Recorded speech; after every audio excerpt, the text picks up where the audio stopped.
Okay, hi everybody. This will be part two on our subject that we started yesterday in regards to silicone grease and dielectric grease. And today I had a lot. Yesterday we went over spraying I sprayed these with a silicone spray silicone to help them insert and take out of the plug caps off easier, or boots. And today I had a lot of responses, and because the big subject was silicone dielectric grease. Interestingly, some really experienced guys have got back to me. Corey, Dave in the US and Corey in Australia. That a lot of guys just use, well, Corey's using bearing grease. He's putting bearing grease, just a regular petroleum-based bearing grease on the spark plug boot.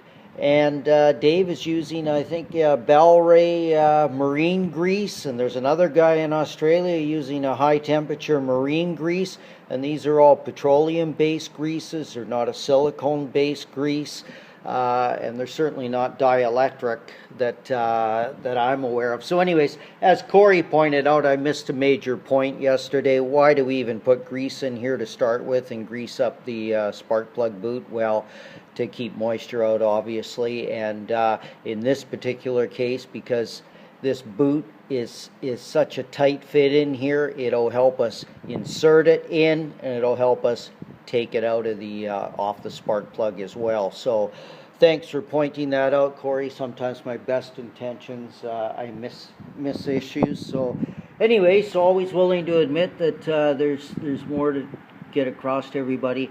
Okay, the meaning of dielectric, excuse me, my voice is going a bit today. Here we are. Here's a good meaning. Where are we? But efficient supporter. Okay. A dielectric material is a substance that is a poor conductor of electricity. In other words, when they say dielectric grease, it doesn't conduct electricity well. So, in other words, if this had a tendency to short out against the valve cover and you put a non-dielectric grease on it, it may actually conduct across and arc across. In this particular case, this is so robust. But so obviously, dielectric is a poor conductor of electricity. So anyways, today I've done some more research on the material that they use for these boots, and I've come up with a certain type of rubber they use, and another type is a silicone-based rubber, very robust. And like I say, some of the guys are just using regular automotive greases, and they put some down the hole here. That's what I'm going to do in a minute. And they lube it up on here. Some guys that even put dielectric silicone up in here a little bit. But anyways, today I'm going to put some of this super lube. It's synthetic grease. I've been reading up on it. It's compatible. It is considered dielectric. It's right on the can. It works with rubber parts. Interestingly, I'm using that in my supercharger belt tensioner pivot bearing. Right now I'm using the same grease, and if you look at the consistency, well, it's synthetic, and I believe it's rated up to 450 degrees Fahrenheit.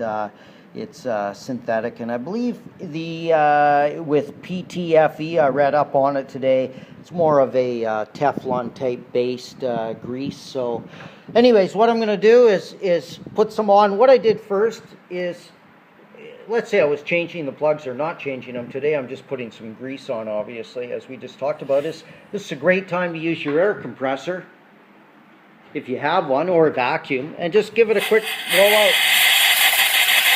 Get out any debris, and I'll take my grease, good liberal amount, smag it on. That's an oil field term we use.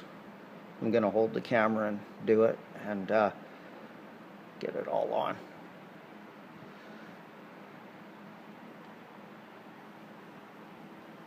I can wipe off any excess after.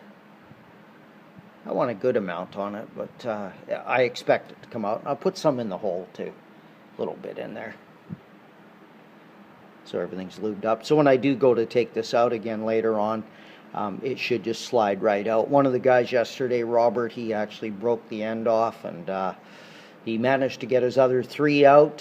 He shot some penetrating oil down there, so when he does his next time, I'm sure he'll put some dielectric silicone grease. So I just couldn't get any here, and it's my understanding that's the grease of choice, according to what I read on it. Dielectric silicone.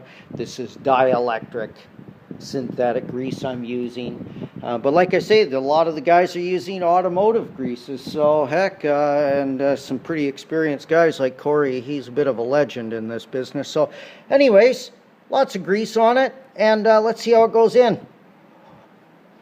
Just right in like nothing, and there you are.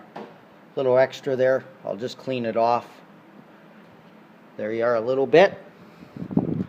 I'll clean the top off. I could probably leave it on, but I'll just wipe off the excess. I don't see any need to leave too much in there. And I mean, it's on, it's in there, and I'm sure when I go to take it off, it'll just come out so easy. And now it's waterproofed as well, even though this is a real tight fit anyways. But yeah, so that's it, and that's part 2, and I hope that was helpful, and that's today's tip from Rod. Okay.